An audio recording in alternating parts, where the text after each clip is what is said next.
This is kind of a harder video to make, I think. Just health-wise, financial-wise. We had a little scare. I was having chest pains earlier today and a lot of shortness of breath, and I really just realized that and being able to be here with my family is something that I could have never pictured myself being without. So I think we just have to just make this change for the better.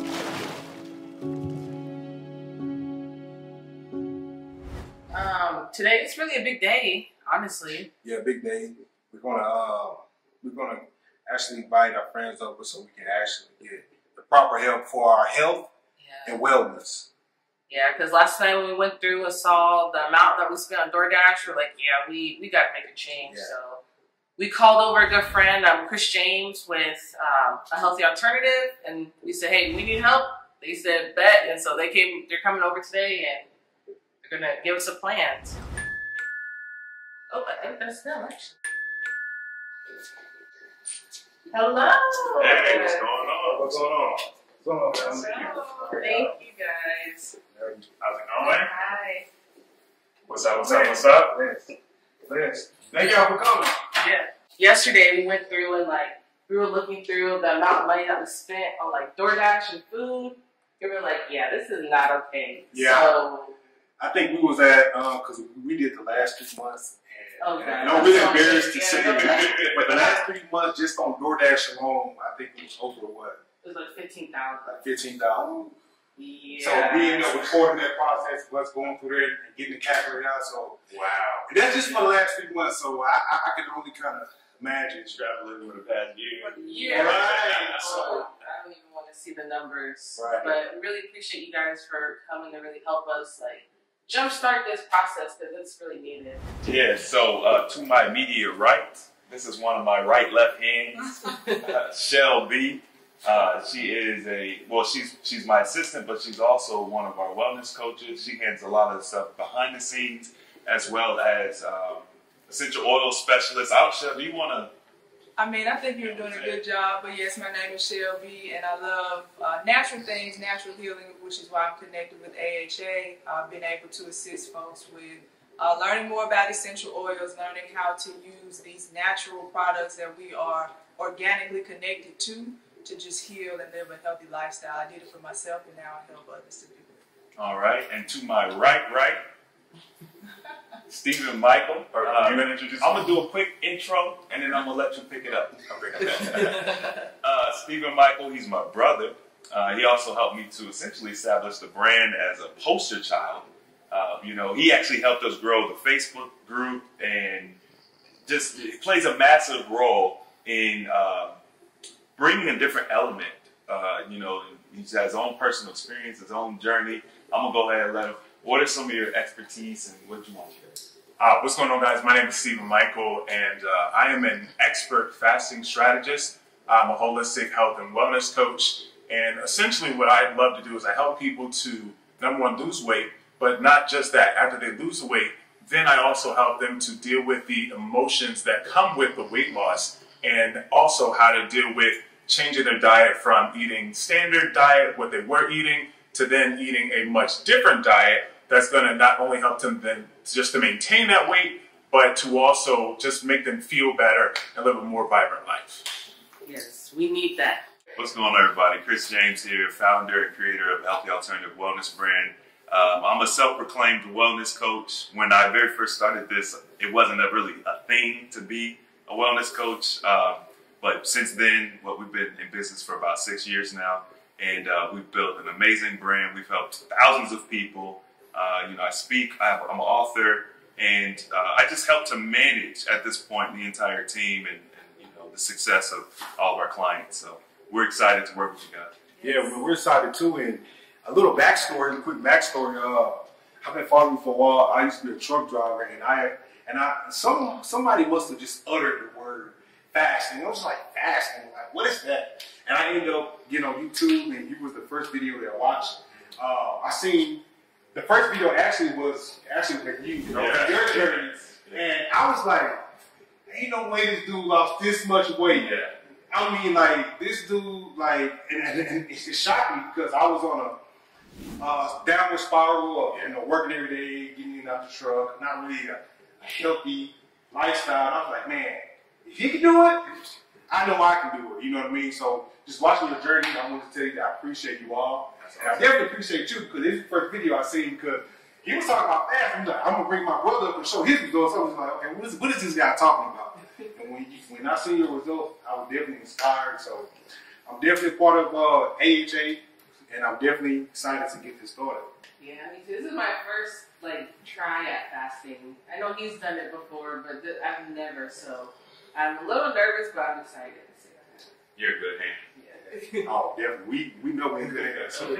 So yeah, let's get started. Thank you guys again for, coming out and really helping us jumpstart this. Because, like I said, we had a kind of a wake-up call, realizing, we have to do something different. Yeah, and we know that so I'm real big on mentors and teachers, and I think that that's one of the most important things. So really reaching out to you all was beneficial for us because we understand in order to go to the next level with our health, we have to seek out experts. And you guys are experts in your field with a holistic, healthy lifestyle. And it's not a diet for me.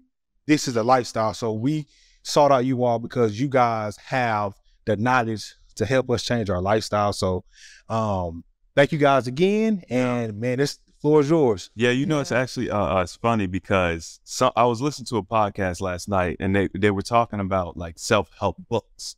And the two people that were discussing are like, man, we got to come up with a better phrase. You can't help yourself. You really do got to reach out to someone else to help you. So we got to come up with a better phrase for self-help books. But essentially, that's the same logic you're talking about. So what I like to do typically to start off is just figure out what are some of your goals. You know what I mean? Yeah. Obviously there's the big flashy things. I want to lose weight. Okay, cool. You know what I mean? But if we're looking at doing a lifestyle change, we want to see let's get more intimate, more granular. What are some of the things that you all are looking to achieve with this process? I'll let you go first. I think overall, obviously the losing weight part, but I think a big part of it is my health. Cause I know, I'm only 25 and I already have high blood pressure issues where my feet will start to swell up, things like that, just shortness of breath, just even confidence, self-esteem that kind of goes along with it, especially for what we do for a living. We're in front of the camera. So I know it's really, me gaining weight has affected that a lot because mentally, it's been very challenging. Yeah. Did you, I know that you have children, right? Mm-hmm. Did you deal with anything related to postpartum or, just struggles giving birth or anything like that? Yeah. So, my birth for both of them were very, I don't want to say easy, but no complications. But I did struggle with postpartum depression. But with my daughter, I was diagnosed officially with postpartum depression, but I didn't really deal with a lot of health issues. But I know that when I had my son, I wasn't diagnosed with postpartum depression, but that's when I noticed that I was getting the high blood pressure where my feet started swelling up, especially if I'm eating salty foods. I dealt with it during pregnancy and then afterwards as well. Even still to this day, I still deal with it. Mm. Okay. Joe, did you have any follow-up questions coming from a female standpoint, things just to help her, focus so we can, because I want to do our best to try and get as much information as possible. Just based off what I've heard, obviously, that you've already had the babies, but during the time of pregnancy and after, as far as emotional healing, I'm thinking about just essential oils in general and how beneficial they are, as well as what's happening right now with the high blood pressure and the swelling. Essential oils, specifically lemon and marjoram, peppermint, lavender, some of the common ones that people talk about, the lemon, lavender, peppermint, phenomenal for decreasing inflammation, assisting with balancing the mood and emotions, which goes into assisting with balancing that blood pressure as well. So the food we eat, coupled with our emotions, drive that blood pressure spiking and increasing and decreasing.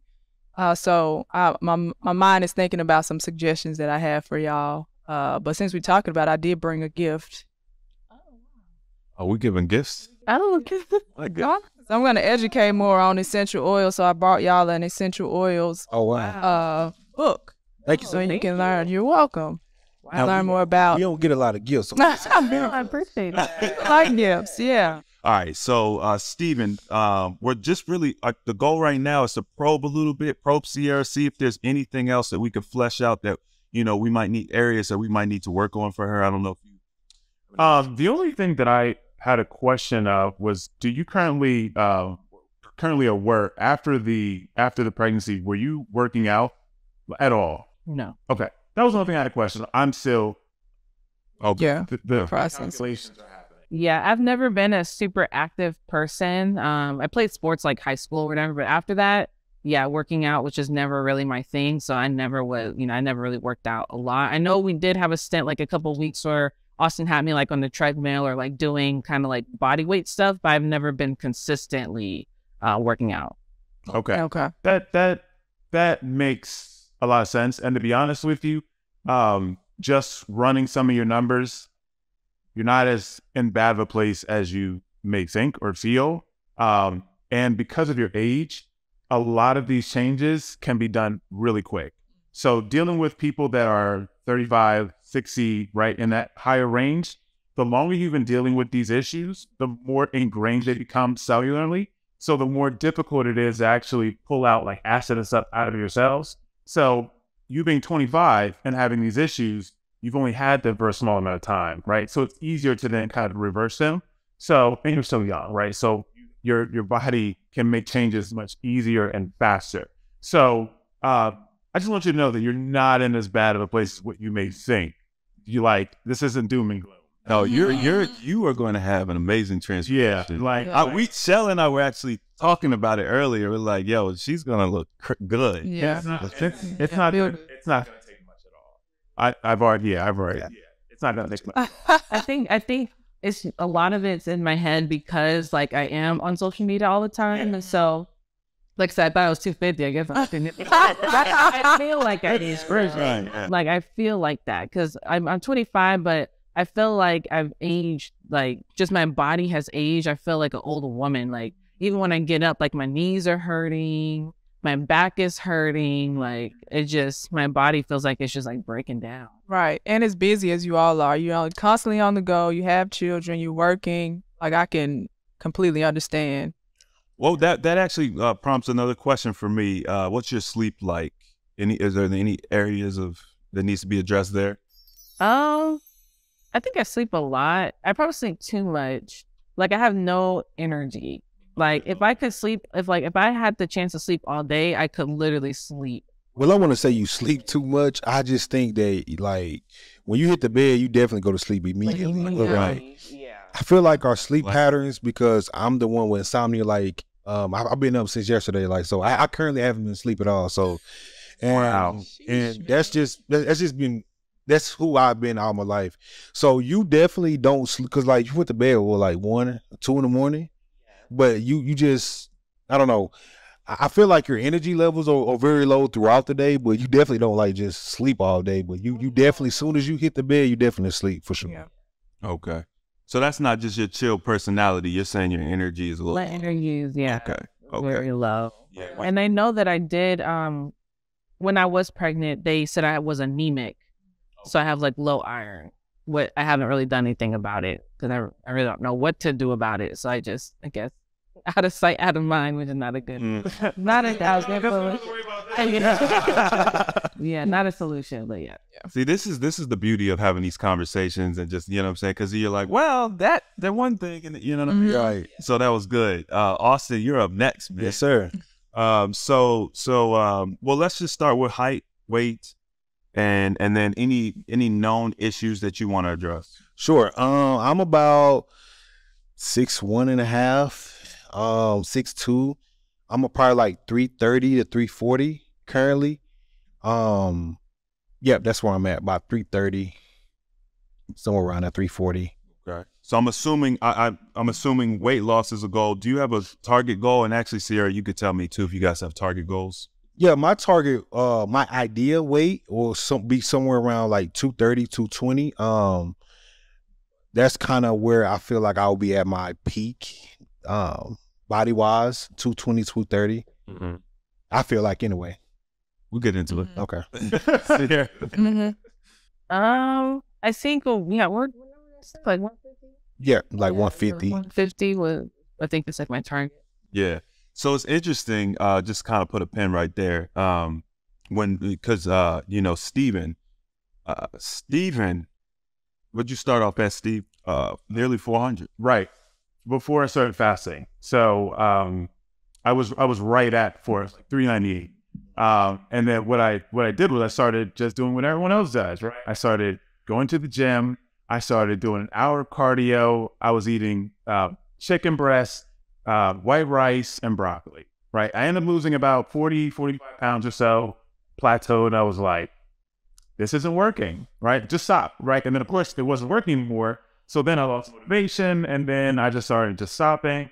I didn't really care about anything. And that's kind of when Chris was like, hey, you should try fasting, right? So I started my fasting journey at about 355. And then at this point, I'm literally right at about 200 pounds total loss at this point. So That's amazing. Yeah. So you guys are pretty comparable. Steve, just what, like an inch and a half taller, maybe? yeah, we should say 6'3", 6'2", 6'3". Yeah, something around there. Yeah. And so y'all are very comparable. When I think about Steve's journey, I think about you. But Steve started off, like he said, around that 350, 360 range. Right. And we had this conversation. And I was like, yo, Steve, I said, man, you're going to need to get down to like 180, bro. And he's like, Steve, what was your reaction? No. It literally, I couldn't even fathom that number, right? Like, I mean, even when you were that, you're probably like, That's exactly what I'm thinking. I'm like, yeah, I'm just like 180. no way. I don't think I ever been 180. I don't know. Right. Like, that's how it feels. Right. It's almost like you just literally went from a child to 200. Right, exactly. Right. But no, he's right. What you think, because we've gone past it so far, right? Let's think mentally, we've gone past it. We haven't ever been there. Yeah. What we think is going to be a good number. You have a picture in your mind of what that looks like, but that picture associated with that number is probably not correct. So that is probably in that 200 range. So right now I'm right at about 210. Now I'm a little taller. So, but with this process, how you think that you may want to look, right? You want to be tight, you want to be toned, you want to be muscular, like, you know what I'm saying? Like I'm assuming that's really where you want to go. You probably just want to lose a couple pounds, right? You know what I'm saying?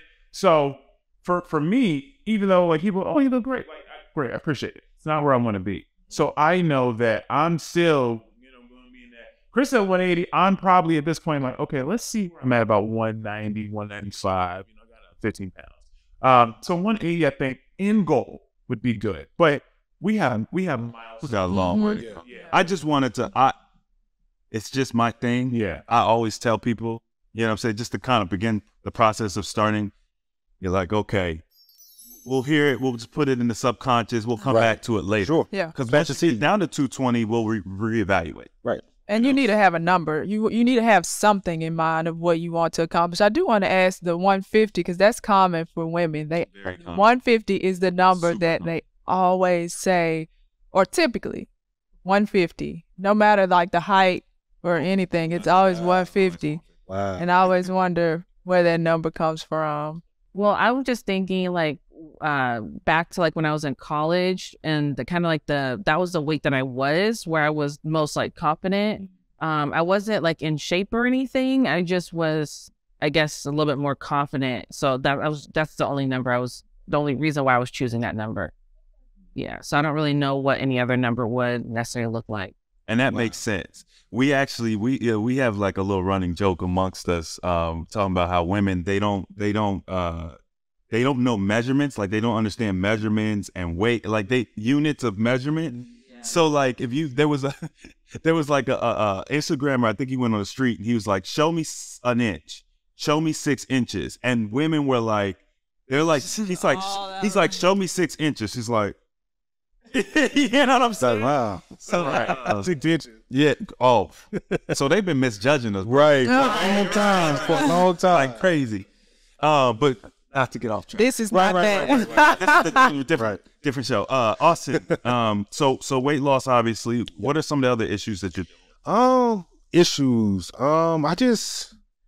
Issues. Insomnia for sure. Yeah, right? definitely, because I definitely have a hard time sleeping, and I don't even know what's the first step with that, because I want to sleep, but I just never have been able to just rest. And I really think most of the time it's my mind, because my mind is like thinking so much, thinking of this, thinking of that. It's like it's never quiet in my head a lot of times. And from that's one of my biggest self-image. I want to be able to feel and look like I know. Like when I picture myself in my head, especially when I was at my fittest and at my peak, I want to get back there. So definitely just self-image, self-confidence, definitely sleep, because I would like sleep. I would like to really sleep, but Now, when you do sleep, you deal with snoring. Do you deal with sleep apnea, anything like that? no, I never had sleep apnea. I know one time when I was heavier, they were saying that could have sleep apnea, but I never been diagnosed with that, because I was in truck driver. We had to take our physicals and stuff. But do I snore? So he's snoring. Yeah. Hey, she a good woman. She didn't even tell you. She just struggled through it. Well, I'm usually the one up listening to snoring. Disclaimer. I'm just being honest. Well, yeah, that's something to know for I'm just self. being honest. Somebody got to tell you. Yeah. You don't know if you're asleep. And I'm up all night, so I'm just, Okay. I go through it all. What about blood pressure? So I never had high blood pressure, even at my weight. I'll play football stuff. I never struggled with like high blood pressure or anything like that. Never. We are going to get some blood work done. So we will be able to like show that, update that, but I never suffered with any blood pressure. My family has a history of it, but every time I ever went, I never had high blood pressure. Yeah. So I don't know if I'm just lucky or what. I'm curious to know, do you like any body aches and pains? I know you just mentioned playing football, any old injuries or anything like Having that? a big stomach sometimes hurts my lower back. Okay. Just to be quite frank with y'all, but other than that, I had a football injury from my knee, so maybe being able to start this healthy journey will help me heal that a little bit more. But that's really it for the most part. Yeah. Oh yeah, good. So I know I said it wrong. Even when we did the podcast last time, I keep getting it wrong. So another thing that I do suffer with that I just figured out, and this kind of self diagnosis is bulimia. So I have a real problem with, I hate the feeling of fullness. I hate that. So I probably vomit like 3 or 4 times a day. And yeah, so, and I know we talked about it a little bit on the podcast, and you said it's more so of a mental thing. And I definitely agree, because it's not that and believe it or not, it's not that I'm trying to lose weight. It's just, I hate that feeling of fullness, because then when I feel fullness, I'm just like, I feel sluggish. I don't feel good, but every time I vomit, it just makes me feel like, okay, I feel better. So, Makes sense. so that's something that I have for sure because I've been dealing with this for years and not even knowing there was an even term for it, because when most people think of that, they think of, in my mind, mostly women with anorexia and stuff like that. So I never really connected, like, okay, maybe I have that problem, but yes, that's something that I have, and I've been doing this for years. So How old are you? I am, how old am I? 29.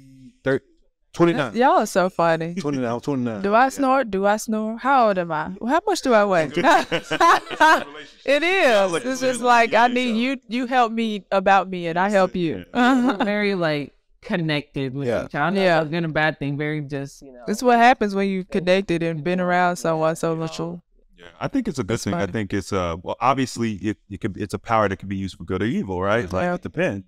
Yeah. Steve, did you have any input? So I mean, I've been taking notes.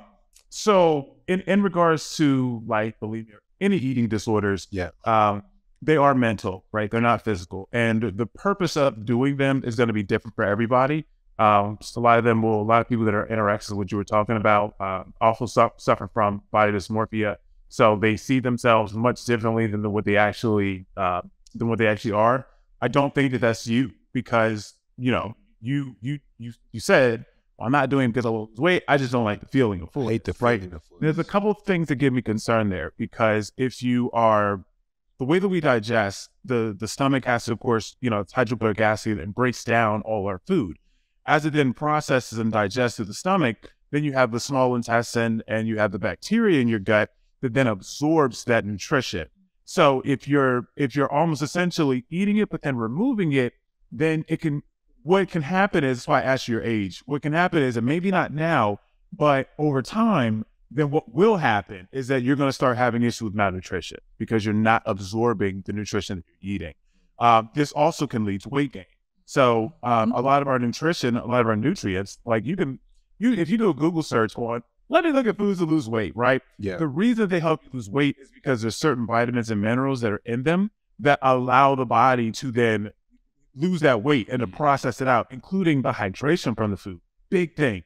So also probably some dehydration issues there. Definitely dehydrated a lot. Right. So so these are big, these are issues that can be easily changed quickly. Like and obviously this is that situation is a little bit different because that's going to take some change for you to just have to start dealing with feeling a little more full. But also with changing your diet, then you won't feel as full, right? Especially if you're eating less calorie dense foods. So a lot of our processed foods are very calorie dense. So you can eat a cheeseburger. I think a Big Mac is like 500-600 calories. That's a lot of calories for one little, burger. You eat two of them, you're talking 1,200 calories. It's it's more than double what you should be eating essentially, right?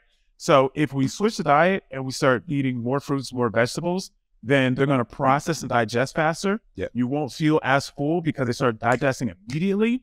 Then you start getting the hydration in your system, right? And then you automatically start losing weight naturally. So, I'm once again, just same thing I said to Sierra, you're in the same boat. You guys really aren't as bad as you may think. And your age is helping you.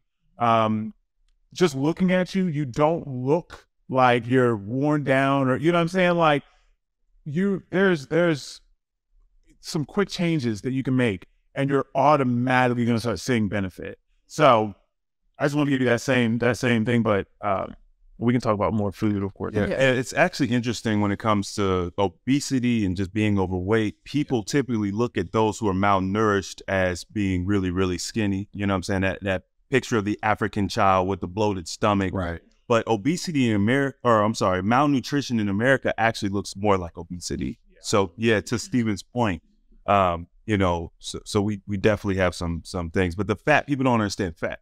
They don't like fat is your protection. It helps keep your system balanced and regulated. So whether you're malnourished or overnourished, fat is designed to help keep you regulated. So it's just interesting the way the body works. And just one quick thing to that point, if you have an understanding that fat is designed to protect us, and if you are removing your nutrients, then the body's going to say, well, I need to make sure I hold as much as I can, right? So this means that you're going to put on weight much faster because you're only giving it so much, right? So then what's going to happen is they'll say, we need to hold all of this. So once again, there's some reasons that these things are happening, and it's not people just think, oh, it's my metabolism sucks, or no. Yeah. No, a lot of the time it's just simply not getting the right level of nutrition and then not being hydrated enough, right? Mm-hmm. You do those two things, and instantly, right, weight will start coming off freely. Like before, we deal with fitness and stuff like that, but you don't need as much fitness as you think, right? But that way will start coming off quickly. Things will start happening really quickly. Soon as you start making some small changes. So. Yep. And coupled with that, the digestive system, like cleaning out the gut, eating the right foods, hydrating well so you can absorb, and then being able to release the old stuff and then the new foods that you have coming in. This is going to make a big difference. Yeah. Okay. So let's start breaking some of this stuff down as far as, solutions and tools and things that we want to suggest. Obviously, you guys already know we do fast. So we're gonna be talking about some fasting. Mm-hmm. We're gonna talk about, how to go about fasting properly. There's a 3-component piece to fasting that we like to teach. And then of course the dietary strategy is going to incorporate, that's going to be like your lifestyle change. Because obviously once you lose the weight, you reverse the issues, your inflammation's gone, you don't want it coming back.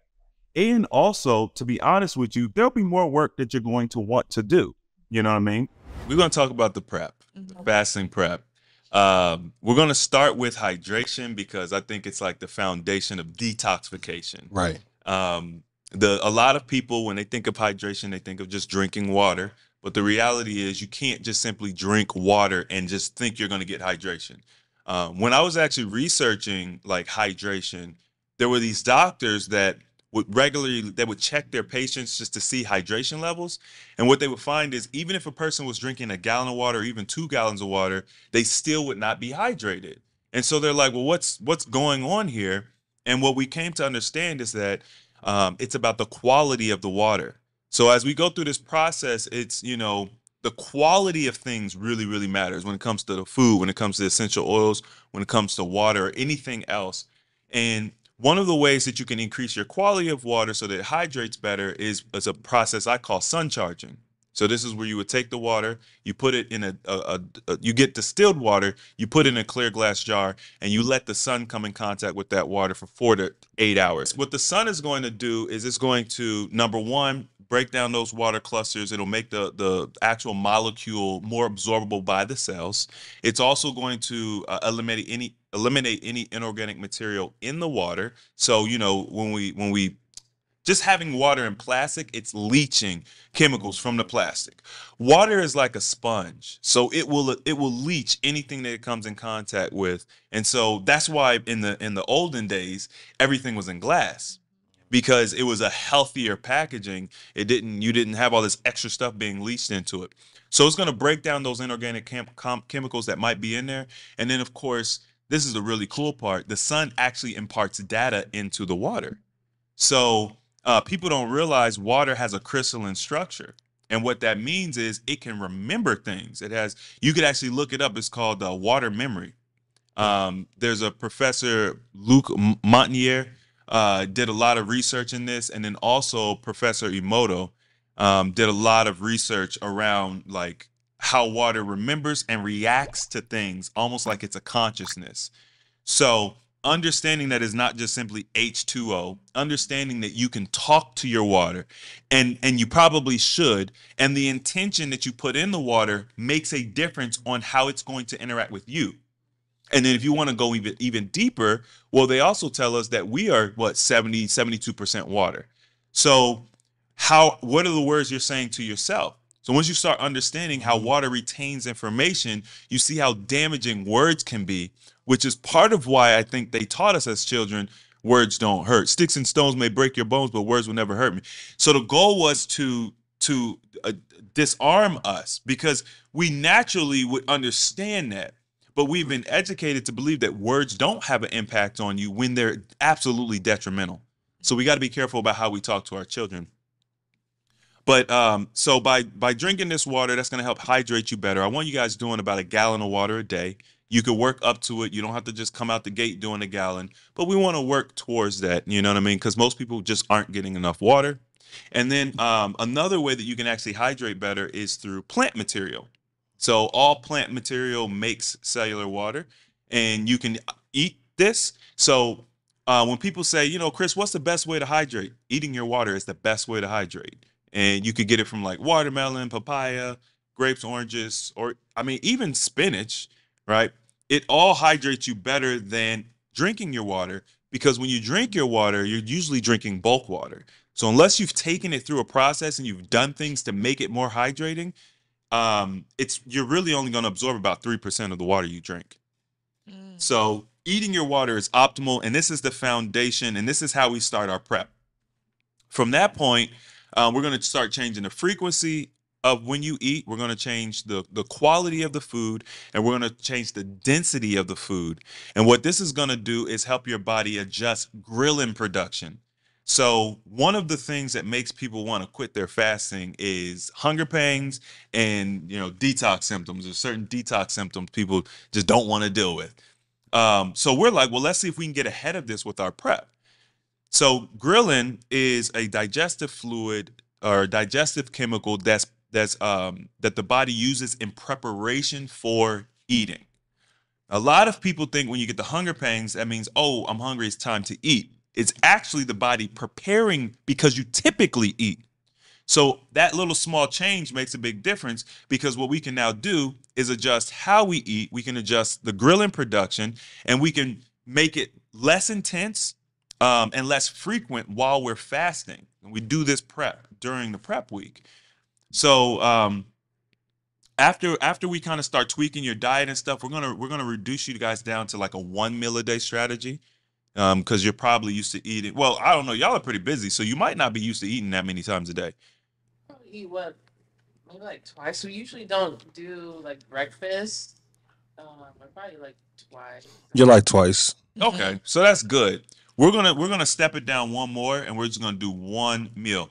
Now, obviously, you want to be super intentional. You're only eating once that day, so you want to be really intentional about what you eat. You want to be really good with your water, just to make sure that you feel satiated. And then we're gonna do that for a little while, and then we're gonna shift you guys into some juice fasting. And the juice fasting is really just giving your body an opportunity to shift from solid food to liquid food, because you're going to be water fasting. So you want the body to be able to make that adjustment. Also, another big benefit of the juice fasting is the actual acid from the juice will start breaking down the plaque that's in the small intestine, the colon. There's a statistic that says that the average American has anywhere from 10 to 20 pounds of excess fecal matter in their body. So what we can start doing with this juice is we can start breaking all that old material down and moving it out of the system. The other thing, when you start fasting, you start rehydrating the material in the colon, it'll make you sick. Right? Yeah, it'll make you feel like nauseous, low energy. I mean, I think you had mentioned low energy earlier. This is where some of your low energy may be coming from. Just imagine bacteria being attached to your small intestine, and it's slowly poisoning you. Like, it leaches into your blood. People don't realize, like, the colon and stuff is designed to absorb. So it'll absorb whatever is there, and if it's poison, it's a slow acting poison. So a lot of people are just being slowly poisoned from that material. So we want to start breaking that stuff down, and then also on the last day of your juice fasting, what we're going to do is say, okay, you're going to do green juice. Because one of the other things that makes people want to quit their fast early is the body's going to dump sugar. The first 12 to 16 hours, the body dumps sugar, and it makes you feel sick. It makes you feel like you got withdrawal symptoms. Right. So this is going to give you an opportunity to go through that process, but you still get the sustenance from the green juice. And so that'll kind of help keep you vitalized. And then once you're past that hump, now you start your fasting. And I'm not going to say it's smooth sailing. We're gonna talk about some things we can use to kind of support you, but it's gonna be a much better launch than just saying, all right, wifey, you about to do this thing. We about to let's have our one last meal, because most people do the one last meal. Yep. Big and yikes. Got to get that one last meal in, and they'll do pizza, they'll do steak dinners, they'll do ice cream, and it's terrible. So first we're gonna tackle preparation. Right. Then we're going to outline your actual fasting strategy. We're going to look at your lifestyle. We're going to look at what's going to integrate into, y'all's daily life. We're going to develop a fasting strategy, and then we're going to be talking about refeed, which is almost more important than the fast itself. Most people miss this as well, and you can really hurt yourself if you don't refeed properly. So, did anybody have anything they wanted to add to that? Just because I know we talked earlier about Austin, you fasted before, Sierra, you haven't. So going into the prep, you'll be able to see the difference between like jumping right in versus, doing this process and seeing how it eases things. Now, it's not going to make it easy. It's not going to be simple. You're still going to feel certain things, but it will be a difference. So it'll be good to and I don't think we talked about this at all, like journaling and really, y'all will be keeping up with what you have going on, but pen to paper on what you're feeling and how things are happening for you, so that you can compare and contrast your experience, but also be able to document for other folks or for yourself the next time you do this, if you choose to. I I know one of the things that have stopped me from really just actually going through a fast is like that, like I get very hangry, you know? So it's like when I don't eat, I just like my attitude, I just don't want to do anything. I get headaches. Like, is there anything I can do to help minimize that? So the interesting thing about being hangry is when you're hangry, it's not necessarily that you're just oh, I'm just hungry, I'm just mad and just upset, right? You have these systems in your body that are really designed to help protect you. And you have two different things happening here. You have hunger and you have anger. And I love to deal with emotions. It's one of the things that I work with other people on. And anger is probably one of the emotions that I personally love to talk about more than anything else. And it does a lot of different things as a protective method to us. And one of the things it does, it is designed to help protect against emotions or feelings that we would rather not feel or deal with. And that could be consciously or subconsciously. So if you think about it, right, you have your hunger, which is an unpleasant emotion. That's what it is, an unpleasant feeling. As Chris was talking about ghrelin, it's a hormone that is designed to get us to then eat. It's saying, hey, well, I'm going to start the digestive process for you because I understand your habits and the body likes stability, right? So when you don't feed into that, right, you don't feed it, then you start to get hungry, obviously, but then you also have anger that then says, hey, we don't want to deal with this emotion. This feeling doesn't feel good. So let's just then start getting upset, right? And then this will cause us to then want to go eat more, right? So then this is why as soon as you then eat, you're no longer upset. All of a sudden, you're just like, okay, I'm good now, right? What were you mad at? I don't know, I'm just hungry, right? You were never mad. The body was essentially then creating a feeling. It's dropping another hormone into the system that's coming from the subconscious to then protect you, right, from yourself. But in these situations in fasting, we're intentionally putting ourselves in that situation. When you do something unintentionally, then you have these systems that come on. So you're going to get hangry, or you may get hangry because you're unintentionally doing it. But if you do it intentionally, you're not going to get hangry, right? It's because of it's when we do things with intent and when we do them without intent, that's a big difference. If you look at the legal system, if you look at someone that does something with intent and they do it without intent, that's the difference between 10 and 20 years, right? In jail, right?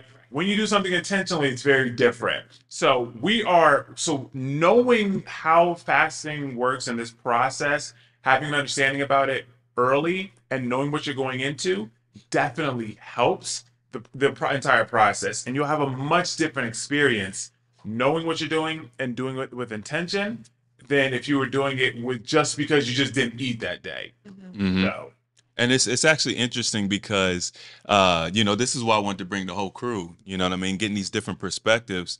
The reality is people don't look at food as like a chemical or like chemical warfare, but essentially if you think about like someone who's addicted to heroin, right?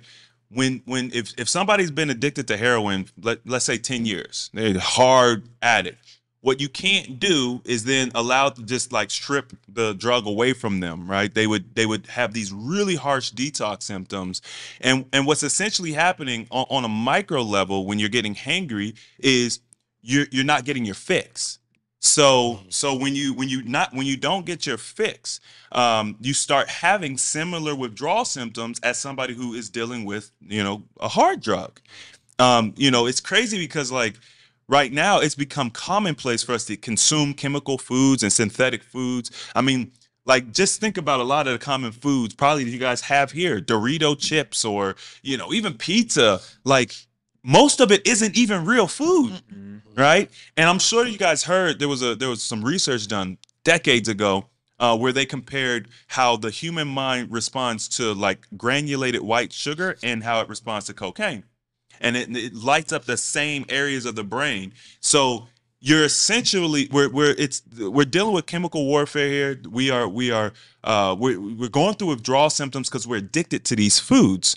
And so it's important to understand that because now you have a completely different perspective on it. It's like, okay, we've been taught we need food to eat.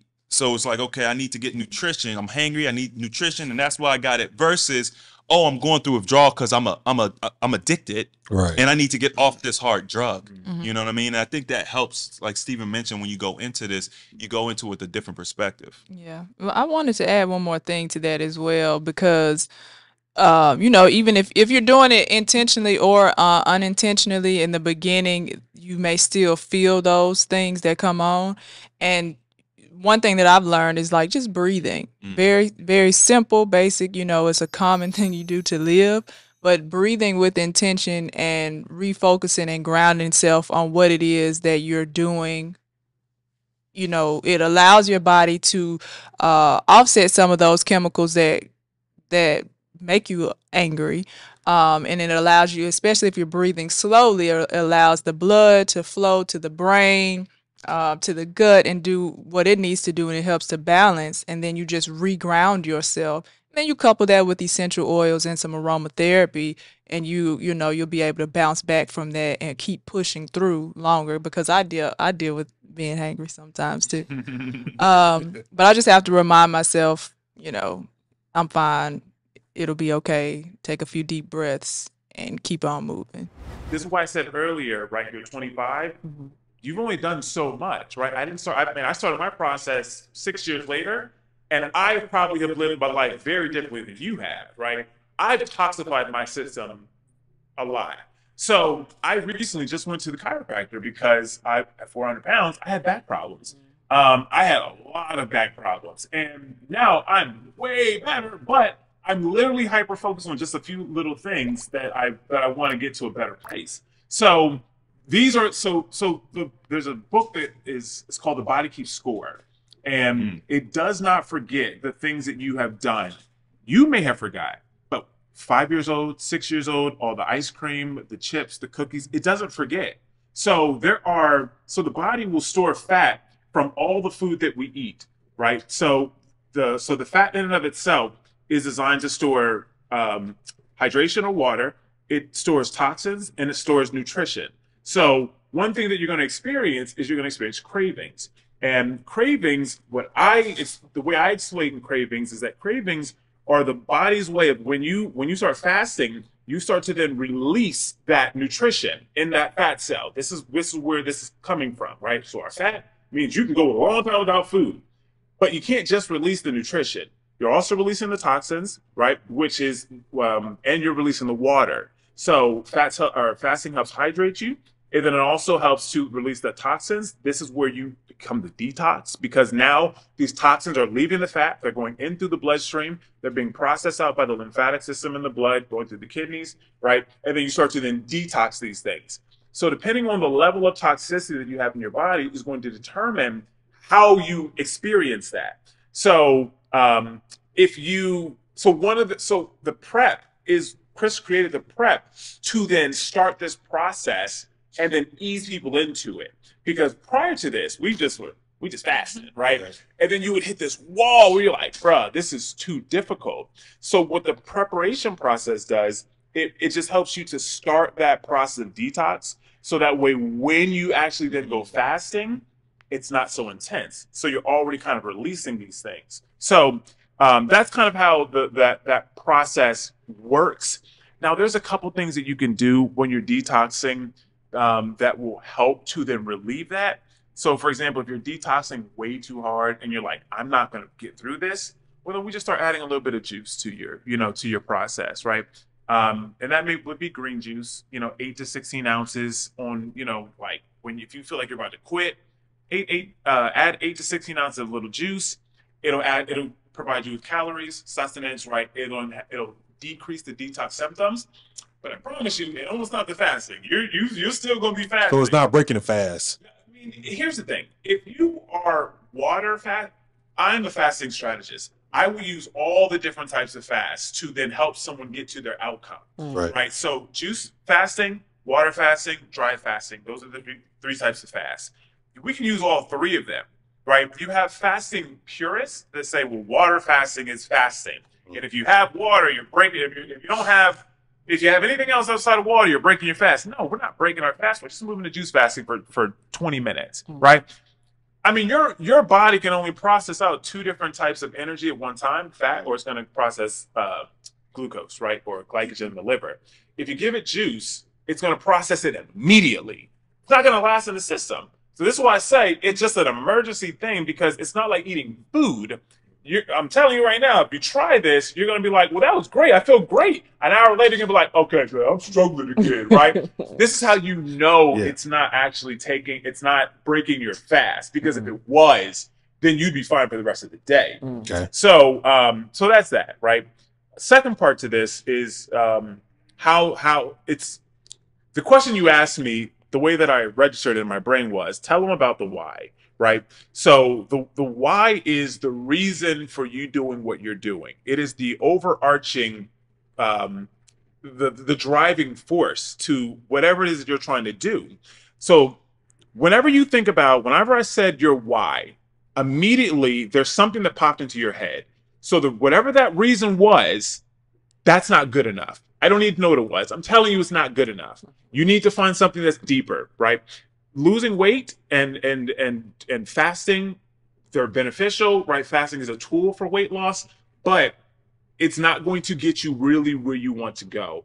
We're going to be eating way more than we're fasting in our life, right? So our diet is going to be the most important thing. But in the beginning, right, fasting is like the rocket ship that's going to shoot you to wherever it is you want to get to. But the why, or your reason for wanting to do that, is the fuel for that, right? So obviously you asked me, well, did you lock yourself in a closet? Like, obviously you can't do that, right?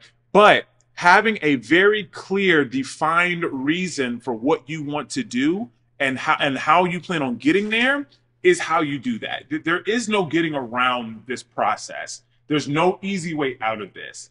And if there was, we would have found it, right? There's pills, there's surgeries, there's all these things. Even the people that do all this stuff, they still struggle, right? Because at the end of the day, they weren't dealing with their core issues. Their core issues are us. Their core issues are in their past, right? And then finding out what those core issues are through this process will help you then create that deeper why. So having weight loss and better health, right, longevity, those are all great, right? But when you really start understanding and clarifying your why, or your reason for doing this process, then you really will start to find true motivation, because that why is going to be somewhere in your childhood, probably between the ages of 0 to 10 years old, right? Your why is going to be like, well, you know what? When I was young, my dad used to not give me attention. I used to have what are called boredom fits, which was me really feeling lonely, right? And I found out through fasting that I suffered with massive loneliness, right? I suffered abandonment issues because I felt like no one loved me, no one cared for me. So this is why I started drinking. This is why I started eating the way that I ate, because they gave me comfort, they gave me care. So when you start looking at some of the things that are happening or that have happened in your past, and then you start looking at your foods that you eat now, you're going to see where they align. So a lot of those foods that you eat now, you were probably eating them when you were a child, or they probably remind you of something that gave you comfort. So journaling, to give you a solution, journaling is probably the first thing that I tell people to do, which is start writing down how you feel. You literally get a journal, and this is your emotional journal. And in the beginning, start writing down how you feel, right? I'm going through this detox where I'm detoxing anger. I'm detoxing sadness. And I don't understand why. I don't understand what it is. Start writing them down. And you're going to go through this back and forth where maybe some days you're doing well, right? You said you did 7 days before. Great, right? It may not start that way. You may do one day and you do well that one day, right? And then if you break it, okay, that's fine, right? Write down why you broke it. What were you feeling? What caused you to break that? What was the emotion behind it?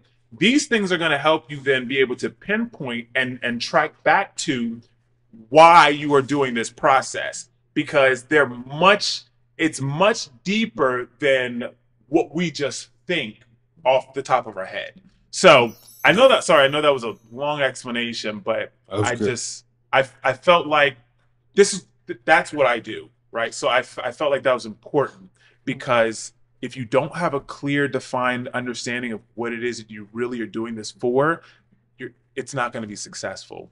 So using health and all that stuff is good to get us started, but you'll get complacent after 30 pounds, right? You'll lose 40 pounds, you'll start looking good, feeling good, and then you'll want to go out more, right? You get on social media more, you're going to get complacent. Yeah. But to really get to where you want to go, you want to find something deep.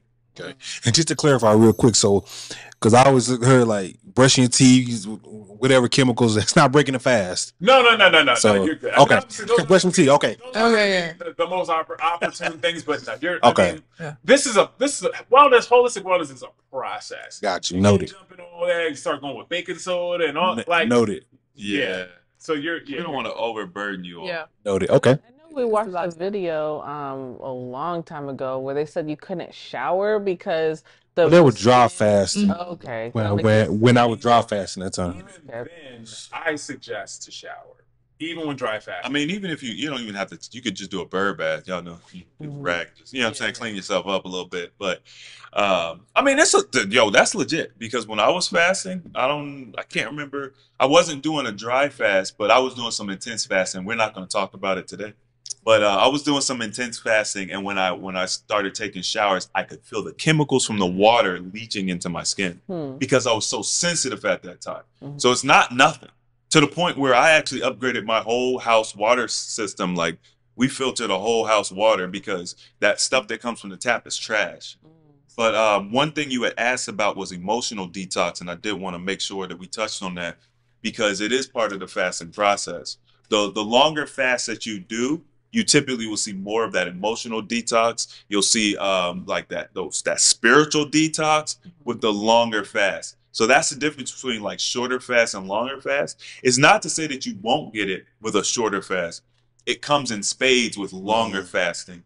And that's something, if you know you got some emotional stuff that you want to deal with, or maybe you don't even know that it's there, but you like have a sense that it's there, you know, we can definitely approach that later on. We just want to get y'all started with some fasting now, kind of get you like used to it, and then we could do some longer fasting because it's like different tools. You use different tools for different purposes. So we were kind of closing off talking about the food, and Steve had mentioned that, you know, the less convenient something is, probably the better it's for you. And I heard you mention using the microwave, which is crazy because like in my head, nobody uses the microwave anymore. Like, everybody knows not to use the microwave. Every time I hear someone say, "Yeah, just put it in the microwave," I didn't know that. Yeah, but that's just me living in my little bubble. You know what I'm saying? People do use that. Most people still do use them. Microwaves, they're actual, like, you don't think about it, but it's microwaves. So we were talking about frequency. I think off camera, we're talking about frequency and stuff. The human body, there's a resonance frequency that, you know, the cells and everything resonates with it. It's all part of like being healthy and moving towards homeostasis. Microwaves cut those wavelengths down, and they become damaging. So it would, you know, when you microwave your food, you're altering the molecular structure of the food. And it's essentially, once again, it's poisoning the food. So you could take something that's good and you put it in a microwave and you essentially poison it. And it's poison now, even if it was apple, even if it was, you know, broccoli or whatever. And I think also we had talked off camera about the Carillion photography, where you can actually see the energetic composition of items, coins, apples, people, the plants, whatever. And what they did experiments where they would take a picture of an apple you know, not in the microwave, just kind of like a fresh apple. Then they put the apple in the microwave, and then they take another picture, and you could see where it diminished or altered the energy of the apple. So just, you know, once again, this is a lot to absorb. Y'all don't got to change everything, but I just want to let you know, you know, finding an alternative to the microwave would be good. Toaster oven, or just prepping better so that you don't have to use the microwave. Right. But yeah, staying away from frozen vegetables helps. Right. Or just cooking them in a pot instead. Yeah. All right. So the last piece of the fasting cycle is the refeed, and then we're going to talk about supplements, and then, you know, I think that'll probably be everything. Sure. So the refeed is the process of allowing your body to basically get back used to eating. So now you've started fasting, and you know, depending on what you've been doing, you maybe you haven't eaten for the past 7 days or the past 3 days or whatever. Well, we did the prep so that we don't shock your body going into the fast. The refeed is designed so that you don't shock your body coming out of the fast, because you could shock your body either or. A lot of the damage people do to themselves is from the refeed. When you hear about people having issues with fasting, typically if you pay attention or you can ask questions about the story, it's usually the refeed. Um, you have to imagine that, you know, we talked about ghrelin production. We're playing with ghrelin production when we're fasting, when we're prepping, which means the body is not used to your eating habits anymore. You've changed it. Well, if the body is used to you eating at 12 noon and you change it now you're not eating at all. Well, now the body doesn't know when you really want to eat. So you're gonna kind of like poke it a little bit, like, hey, a little juice, a little apple or something very easy for the body to deal with. Right. And that way it's like, oh, okay. I'm woke up again. Right. Also, when you fast, the stomach starts to shrink because the body is super efficient. So any organs or systems that aren't being utilized, they go dormant. It's interesting because like people will say that I think they call them prehistoric organs or something like that. Such a weird thing. Like you have parts that don't really do anything. Right. Well, we could take that out. So if it's damaged, something we could take it out. No big deal. Doesn't do anything anyway. No, the reality is we don't live a lifestyle that requires the use of that organ. So therefore, we don't see it activate. But if you start eating grass, you might see your spleen wake up. Right. So the goal here is to understand how the body moves. Okay, stomach starts to go dormant. So we just want to wake it up a little bit. So whenever you break your fast, we always break it with, like, if it's a water fast, we're going to break it with fruit juice and or juicy fruit. Okay. And that's going to be super easy for your body to digest. And then after that, we're going to take you through a process, depending, once again, on what we end up deciding as far as the fasting goes. We're going to take you through a process of easing you into more dense foods. So we're going to go from the least dense thing, which is like, pretty much liquid, to more dense foods, which may be steak, if that's what you guys want to go back to. So that's essentially like how the refeed's going to look. But I did want to give Shell an opportunity to talk about some of the supplements and some of the things that we have outside of just, eating and fasting, because this is what's going to, in my opinion, life is a game of inches. That's my saying. Like, I think life is a game of inches. And what separates the people that are good from the people that are great are just going the extra mile, doing that one little extra thing to make it a little bit easier. And we have found several things to consistently make people's journey a little bit more palatable. So. Yeah. And I'll say that with anyone that's, learning about fasting or interested in doing this, understand that supplements are not necessary. It is not required. But like Chris said, it just, since we've been on this path, we've found things that have worked for us and for our community. And one of those things, I gave you the essential oil book. I learned about essential oils few years ago, and really they resonated with me. I brought one here, the lavender. So I recommend early on for anyone that, you just want to get your feet wet with the essential oils, especially during this process. 3 oils, the lemon, the lavender, and the peppermint. They're powerhouses. They do a number of things, and you'll see when you go through the book, you'll see they'll come up in a lot of places. So that's what I'm going to suggest for you. We talked early some of the questions that we asked about, and you gave us some insight, sleeping or the insomnia, or even just being tired. Now, lavender assists with sleeping, but it can also help if you're just exhausted throughout the day, so you can rest well and you're not as tired during the day while your body is healing. So I'm going to do a very quick version of my essential oil class, just so people understand, because they are potent. The brand that we use is pure. It's potent oils. doTERRA specifically, when I talk about oils, it's always this brand. 3 ways to use your oils aromatically. So just directly opening it up. Smell it. I love lavender. It's my favorite. You can smell it, put it in your hands, take deep breaths. You can put it in a diffuser, which is great. You can have it around in your living area, bathroom, wherever you want it, office if you're at the desk. And with these oils, you can put them on topically. I always suggest using a carrier oil, especially if you're using with children, which is safe on. But for adults as well, a carrier oil is anything like a castor oil or fractionated coconut oil, olive oil, those thin, slick like oils. It helps to keep your oils longer, but also to spread. And then with these specifically, and there are other brands, but this one you can actually ingest. You can put them in capsules, you can drop them under your tongue, and it's just easier to get through the blood. Depending on what you're trying to do, I typically say use it all 3 ways. So, like, let's say we were dealing with insomnia. Yeah. You can put it in a capsule, a drop or two. Use it throughout the day. It helps to get it's not going to make you just fall asleep immediately if you're up moving around. But if you use it throughout the day, you have it in a diffuser, you just have it to smell, and then at bedtime under your feet. And that will help ease you into a peaceful night's rest. I've had so many people come back and say, I've not had a good night's rest in years. Years. One night after using the lavender, they see a difference. So I'm going to suggest the lavender. Peppermint is another one. It'll help with headaches and body aches and pains and energy, rubbing it over your adrenal glands that sit right above your kidneys.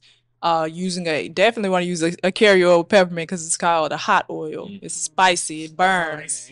Like Bengay or something? Something like that. Yeah. Okay. So you want to use, and you don't need a lot, a dime size amount of carrier oil with your essential oil. You don't want to run through any of your products too fast. It's just not necessary. But using these regularly, massaging them into the body, it's also good for indigestion or nausea and some of these other things that may happen during the detox process. So having that peppermint on hand is phenomenal. And then finally the lemon, which is detoxifying. I usually have lemon water with me. It's what I'm drinking. It helps with the digestive system. Right. It helps with inflammation. You can rub it on areas of inflammation. It's also great for balancing the mood. So if you start getting that hangry feeling, you can put a little lemon in your hand or inhale it directly from the bottle and just breathe with intention and just calming yourself. Give her some today then. But yeah. Yeah, all about the lavender. But the lavender helps with that too, with the mood. When you read through your book, you'll see. But these oils have been just for my life and my babies, my family. Like I have them everywhere. This is just, we have them on hand. We use them all the time. And you say we can put it on your tongue? You can put it under your tongue. Just one drop under the tongue is typically what I suggest if you're going to take it that way, because they are potent. You'll see how potent take they like are. A shot in there. No. You don't want to do that. Please. But one thing, when it comes to a lot of men that I assist, and when I did this with my dad, I was like, okay, daddy, you only need one drop. Hey, Shello, this is not that much. I think I'm going to need a little bit more. I'm like, listen. You don't need much. Because he had pneumonia, and I gave him one called Breathe. And within 2 days, he told me his pneumonia was gone. Wow. So it's powerful. And that peppermint is a prime oil that's in Breathe. Wow. So rubbing it over your chest, your neck, the nasal area. You never want to get it in your eyes, in your ears, or in your nose. But if you have issues here, you just want to rub it over the area of where it is. It'll definitely penetrate. And the beauty of the oils is we've been talking about cellular hydration and cleaning out the cells, and they can penetrate the cells, so they can get in there and help clean these things out, flush them out. So it aids with the detox process as well. Okay. So that's the beauty of the essential oils. Another product that we've learned more about is the root brands. Another one that has changed my life. I've had a number of issues I've shared on our platform. I was constantly having yeast infections. They would go away, come back, go away, come back. The one thing that I used consistently was the Restore. And what I learned about it is the benefit of what it does in the gut. So that's how it benefited me, but others it helps with, and it's helped me with my digestive system in general, just making sure I have more frequent bowel movements. Right. And the gut health is very key to overall health in general. And it helps with, decreasing that brain fog, just a lot of different things that come along with it. So the Restore is one that is very important and powerful, and you can use it topically as well. It helps to, clear the skin and things like that. But on this journey, I would definitely recommend taking at least one one sachet a day and splitting it in half, like half in the morning, half at night, or depending on how much you purchase, I take 2 a day. But they are not inexpensive, but they are high quality. Yeah. So, you pay for what you get what you pay for. Right. So along with Root, they also have Clean Slate, which is the top recommended product that we would recommend. If anyone was like, okay, if I only get one of these from Root, which one would it be? Clean Slate would be the one. This is the one that you can drop under your tongue, on your tongue. You can put it in water. But it helps to detoxify the body. It helps to strip heavy metals. And I think we talked briefly about organic and inorganic things that we consume. It's difficult to use different products that are designed to take out inorganic material because those things they're just kind of stuck in there. And the way that Clean Slate has been designed, it's on a smaller level. So each time you take it, it's pulling out a little at a time. Some people have extreme detox symptoms to it. Rashes is one that's common. I think the tops of my hand would kind of break out a little bit and itch. And I realized that it started happening after I took the Clean Slate. It didn't last long. Others have asked, they get rashes on their arms, or I think I had one that was kind of like under my arm. Common detox symptoms, so just look out for that. And we'll give you more instructions on how to use it as well. But Clean Slate is definitely one that I would recommend. The Relive Greens, I know Steven loves those Relive Greens. But them that zero in though, man. I'm gonna get to the zero in. But yeah, the Relive Greens are great as well, packed with nutrients. We talk about being malnourished and not have, we eat, but we're not eating foods that are going to really penetrate our cells and our tissues and do the things we need them to do.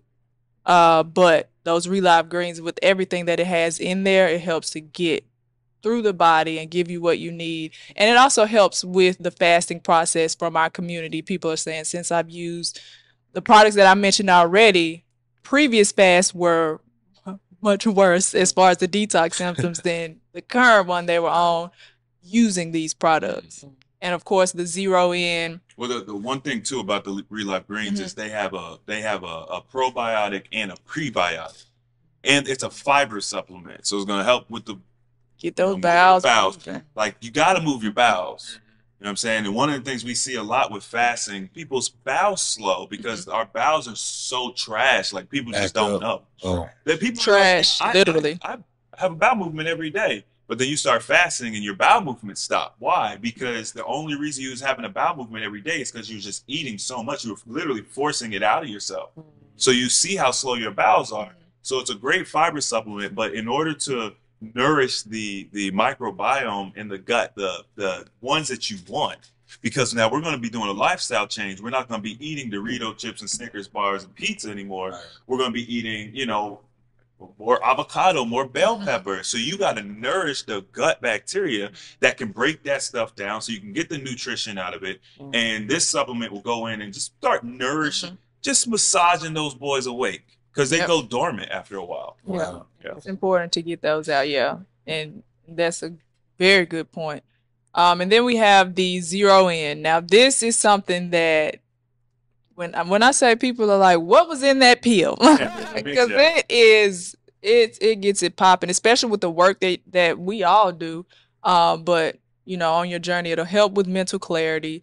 It'll help with melatonin production, which is interesting because it helps give you energy, but it also helps you sleep and rest well. When you take it, that mental focus and that, because when I'm around them and they're on it, I'm like, I know y'all took a zero. I took one today. You didn't? No. I know you didn't. Oh, okay. I know you didn't. You didn't either, did you? No, I was going to. That's what I'm saying. It's a difference. I mean, yeah, it makes a difference. Steven, tell about your experience with zero. I'll say this. I mean, I'm already, number one, I'm already talkative. But you become, you ever taken Adderall? Ever? Okay. Yeah. All right. What Zero In does is it helps to repair and restore the gut brain connection. Right. So you have your gut and your brain, which are essentially both the same thing. Our body actually starts in the gut. It forms before the brain. So that's why it's like your first brain. So anyway, it starts to then repair and reconnect that. So what that does is it makes you sharper, like instantly. I mean, like, and this is the same thing that like Adderall will do. It helps you to focus and to kind of drown out those other things. What it does not do it doesn't give you that fake energy. So like if you are just like, oh, I just need a coffee, I need a Red Bull, I'm just tired. It's not going to make you like, all right, I'm ready to go. You know what I'm saying? Like, it's not going to do that. What it also does, it helps to it helps to stimulate the glands that produce serotonin and dopamine. So a lot of times, like I'll go skating or something, I'll take a 0 before I go skating, and it helps me have more fun, right? Just in general, like, but it really focuses, just like Restore does, it really focuses on the gut as well as the endocrine system, which helps to then helps our glands to then work more efficient. So you're going to feel more sharp, more clear. Brain fog starts to go away. I know it is kind of a day-by-day thing. Like, it doesn't really build up in the system. But on those days where you're like, okay, I know I got something really big today, let me go and take a 0 in, right? It's there. And of course, like when I first started, it's probably the same thing for you. I took them every day. And then as I just continued along my journey, then I don't really take. I mean, I got packs of them just at the crib, right? Because I don't take them every day. But when there's a day that I'm like, I want to be super productive, I want to be hyper focused. I mean, this one I take half of one. And I want to actually say something because you said that it doesn't build up in your system. Well, it doesn't. Okay. Right? It doesn't build up in your system, but what it does is it starts to repair. Yeah. Right, the systems, like Stephen mentioned, the connection between the gut and the brain, and so essentially it works itself out of that. You don't need it anymore. I was saying like a pharmaceutical will build up. Right. Okay, I just wanted to clarify. Yeah. So because people are going to be thinking, oh, that means I got to take it forever. No, it's the opposite. The products, and this is why I love this. Is why we're affiliated with this company. They will work themselves out of your life if you continue using them, and then you start doing the right things as far as eating, drink your water. You'll be, because Steven started off taking like 4. I started off taking. I can't even believe that. Right, I started off taking 2, and very quickly I was like, and I went down to 1, and then I went down to half. You know what I'm saying? So everybody's a little different, but. You know, like he said, if I just want a real quick boost or pick me up, I could hit 1 or whatever. But I mean, you really just start to maintain that. Okay. And just, I mean, unfortunately, I can't take it. I don't know if it's the caffeine or whatever I've tried. It's the caffeine. And real quick, hold your thought. Because whenever people bring up the caffeine, I always want to clarify it's endogenous caffeine. So it comes from the cocoa leaf, not the cocoa bean.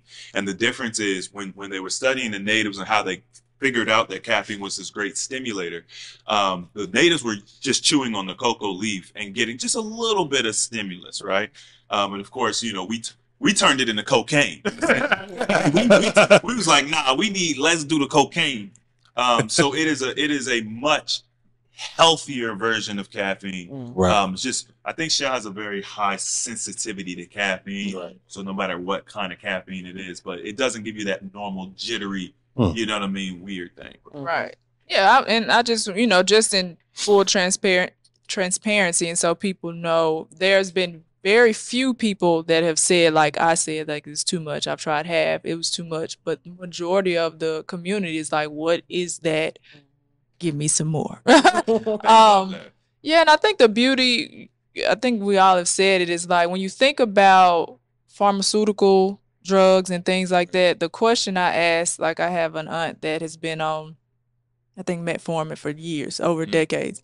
The question becomes like, when does it work? Like, when does it start working to the point where you're healed and you don't have to do this anymore? And that's the beauty of the products that we encourage. Is like, at some point, once you've gotten yourself to a point where you are cleansing the body, you're eating healthy, you're mentally where you want to be with balance, and you can do this as a maintenance, and it's not like I need to do this every day. Now, early on, we're going to say take 10 drops twice a day of the clean slate, and we're going to say take, if you can, 2 sachets of Restore and 1 Zero In daily. But with time, with the work that you do, you won't have to do that anymore. It just becomes just maintenance. Yeah, well, I'm excited. Yeah, I'm excited too. Definitely it's going to be a journey, and that's what I'm putting my mind on. It's going to be a journey. It's not going to be overnight, quick fix. You know what I mean? Tell you wrong. And I'm definitely going to be contacting. Like, hey man, you didn't tell me about that. But you know, I'm you know, I know it's going to be a challenge. I'm not even going into this like it's going to be a breeze. I'm just going into it with more focus on just being disciplined and consistent. That's just my main thing right now. I'm not even thinking about too far in the future right now. Yeah. I just want to be consistent, and I just want to, and that's just my main focus for me during this process, is being consistent with just following the actionable steps. I want to be a good listener, and I want to be a good student, and I don't want to try to think like, oh, well, I got it, so let me start the altar. So my biggest thing is being consistent and being like very studious when it comes to the process. So that's just my main thing, because I know how I get. That's easy, man. Let me just do this for a little longer. So I'm just gonna. That's just my focus. What about you? I agree with that. Just that consistency and that discipline for me, for definitely, just sticking through with it. Like, is you a zero in? I think you was zero in or something for that. Yeah. I hope you have a good reaction to it, because I think you're just gonna love it. I think that would be good for both of you. Oh, it's still goes to yes. Yeah. Because I definitely have brain fog. Like, I can't remember things. I definitely. It's just like my mind is just not clear at all. Like, it's at all. And that's a scary thing, especially as you get older. You know what I mean? Dementia is becoming a very common problem with, you know, our elders. I think you got the right mindset. You know what I mean? Take it one day at a time. Don't get too far ahead of yourself. Yeah. But we're gonna get your measurements, right? We're gonna, you know, get your measurements. We're gonna get your weight, and once a week, or you know, I usually say at least once a week. It depends on how you guys interact with the numbers, because the numbers mess people up. Right. But you're going to be able to see progress. I mean, honestly, pretty much daily. Yeah, you're not gonna pretty much daily. Yes. You're usually going to see progress either on the scale or with the tape measure or the clothes. Scale is going to lie to you all the time. It can't be the only tool that you use. So scale, tape measure, close. One of those three will tell you exactly what's happening, if not all at the same time. And then your mind. As you know, if you're journaling, we actually developed fasting journals. I was going to bring you guys a journal, and I just. Oh man, now we have to go buy one. But yeah, you know, just journaling, and what you'll see is you'll see how your thoughts change. And this is one of the benefits of journaling and just being intentional about the journey. But yeah, every day you're gonna see something. We are gonna go get an InBody. I don't know how frequently, but maybe either every week or every 2 weeks we're gonna get a new InBody, so where we can track our, you know, how much fat and all that good stuff. So that's where we are, because I know we kind of don't like the scale, because the scale, even for me at the time when I lost a lot of weight and I didn't see like a lot of progress, it's just a mental killer. It will. So I'd rather just go get the InBody. That's awesome. Yeah. It's just a little bit more intricate and more detailed than just it's better. That's better. Because it's going to track actual BMI, is going to track fat percentage. Like it's going to, so the reason that the tape measure is so important is because for people at home, the scale is going to lie to you. The tape measure is like all you got left. Right. But but every day, if you had an InBody or you had something measuring everything, you're going to see the changes. Right. So that's even better. Yeah. It is 2 of y'all, so maybe you can close your eyes and she can track your number. That's actually not a bad idea. So you can close your, you know, it's 2 of y'all, so you stand on the scale, but you close your eyes and let her track it, and then you'll have, you know, you'll be able to at least see the changes. So y'all doing it together. Do it like that and don't tell her, or and don't tell her, and you don't tell. So you just have a page where it's just like you write down her numbers and she write down yours. Yeah. We're gonna definitely get as much content, and we're gonna be transparent, because why not? You know, I mean, I feel like this will be a good.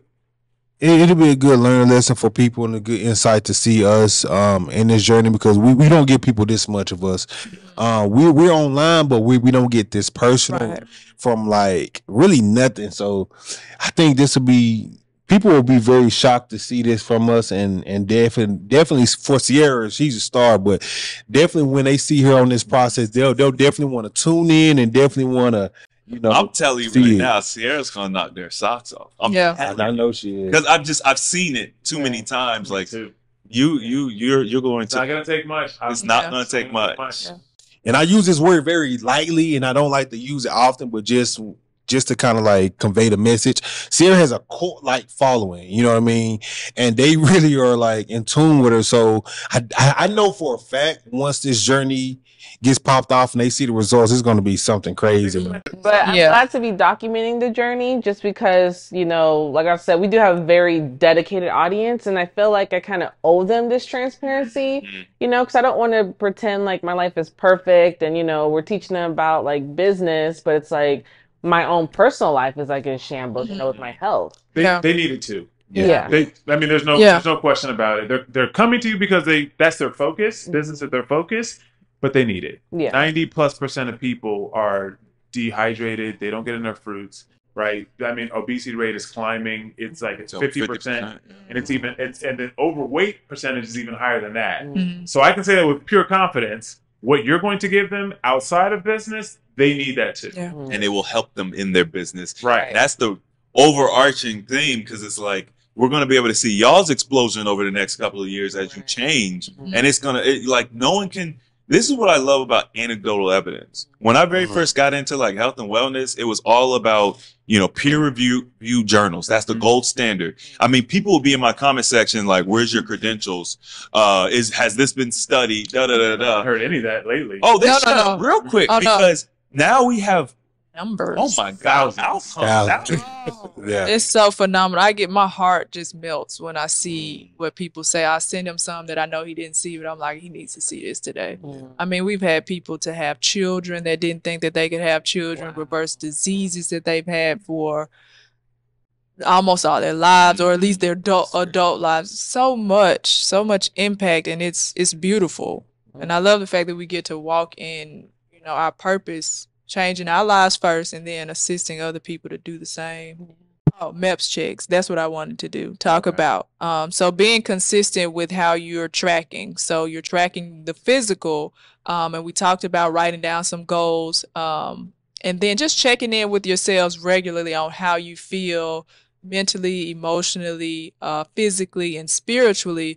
Being able to do that consistently and seeing from like day one, starting today, at the end of the day, asking yourselves those questions and then doing it on a regular basis. And as you check in, being able to see how those things change throughout the process. And also, you mentioned wanting to be consistent. Your primary focus is consistency. One thing that can help that is proper planning. So if you write out your menu, you know, as you dig deeper into, we've talked about the prep phase, write out what you're going to eat for the week. Plan how you're going to get the groceries, and it'll help you get back on track if anything ever happens. Like, well, let's just eat out today.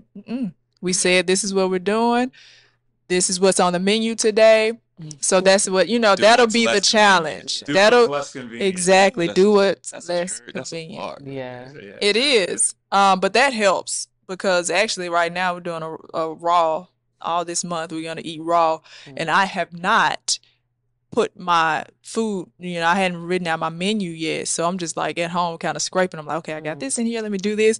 But I need to do what I'm saying, because this is what I typically do anyway. If I know I'm going to get back on track doing things, because everything that we're saying here, we know what we need to do, but we get busy too. We're entrepreneurs as well, and we find ourselves getting off.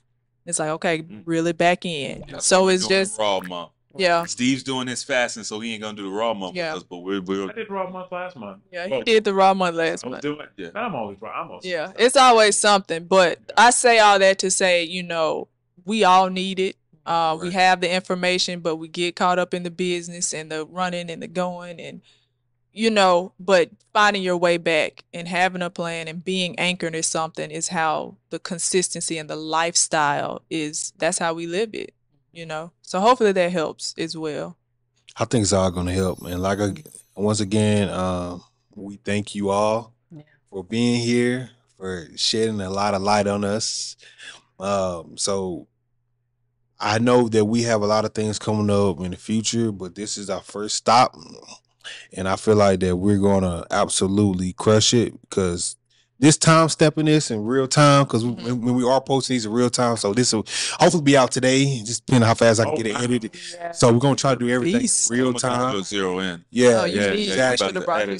And this is our accountability. We never done it like this, and we take pride in whatever we put out, especially social media, we accountable for. So this is not only to just, get people excited, but this is for us and our accountability. So yeah, because once it's out there, it's a lot harder to stop. Because absolutely. I know when a few months ago when we were trying to kickstart our health journey, like, hey, we're gonna document it. So we did a bunch of videos, but we never posted it. So it's like, nobody knows about it.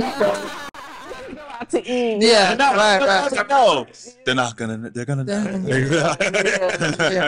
So that's why we want to post, document it and post it in real time, so that people are seeing like we're actually going through this journey right now. And I'm sure they'll help hold us accountable, because if we post pictures at the steakhouse, we're like, I thought y'all were supposed to. Yeah. I love that accountability. Hold them accountable. Yes. Hold them accountable. Yeah, and they will. Yes. They will. Oh yeah, they will. Yeah, they will. Even if it's your group, because my group, I did a fast in December, and they was like, nah, you're not getting out of this. Yeah. So once again, we thank you all. Yes, thank you so much for your expertise. I learned a lot, and now I'm scared to eat meat, but I learned a lot. I mean, partly part of the goal, but I mean, there's always an alternative. You know what I'm saying? We AHA, we're a healthy alternative, so there's always an alternative. There's always a healthy way to do things. Yep. And real quick, if people have been living on the rock, where can they all get in touch with you all, or kind of find out more about the group, or even join the group? Yeah. So our one of our primary platforms is YouTube, a healthy alternative on YouTube. You can also navigate to our website, which is ahealthyalternative.org. You can find us on Instagram at a.healthyalternative. a.healthy.alternative. That's right. And then you can also join our free membership that we have, which is kind of like, it's similar to like Facebook. Like it's just a, I don't know, I think we got like 5,000 people in there, and we host our challenges in there, but we actually are launching a giveaway on Root products. That's actually. right. So y'all can get in on that. Y'all can get in on it too. And we do all that. That's www.ahacommunities.com. That's right. So that's where you can find us. We're there. We're easy to get in touch with. And we're going to put the links down below, so don't worry about it. In the description. So in case you do want to start this journey as we're doing it, because we're doing it in real time, definitely tap in with them, because it's a wealth of knowledge and information. I'm just so grateful to be starting this when we are now, because I think it's very much needed. And I know, like Austin said, I just know we haven't even scraped the surface of our potential, which is scary but also amazing at the same time, and so I'm just really ready to just make this change. Yeah. Let's do it together. This is Austin and Sierra, and we're with our family, a healthy alternative. And we'll see you later. We out. Bye.